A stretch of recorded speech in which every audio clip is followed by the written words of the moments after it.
నా ఇంకో విషయం, లాస్ట్ 2 ఏళ్ల క్రితం మీరు పంటలో కొంచెం నష్టపోయిన మాట అయితే నేను విన్నా.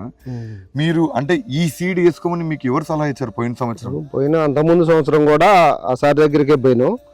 మురళి గారు సార్ దగ్గరికే పోతే ఆయన ఏమన్నాడంటే మంచి ఆ సంవత్సరం కూడా ఇచ్చిండు, మంచిగా దిగుబడి వచ్చినాయి, పండినాయి. మళ్ళా ఈ సంవత్సరం కూడా పోయి మేము మీకు నచ్చిన విత్తనాలు ఇవ్వండి, మీ మీదనే నమ్మకం పెడుతున్నాం అని చెప్పి ఆయన అడగడం జరిగింది. నాకు ఫలాని విత్తనాలు ఇవ్వని అనకుండా మీకు నచ్చిన విత్తనాలు ఇవ్వండి అని అడగడం జరిగింది. రైతు ఎక్కడ లాభాలు పొందుతాడు ఆయన మీద నమ్మకం ఉండి, ఆ షాప్ ఆయన మురళి గారి మీద నమ్మకం ఉండి మీకు నచ్చిన విత్తనం ఇవ్వండి, మీరు ఏది ఇచ్చినా తీసుకెళ్లి వేసుకుంటే మీ నమ్మకమేనని చెప్పి తీసుకొని రావడం వల్ల ఆయన మంచి విత్తనం ఇచ్చిండు మనకి.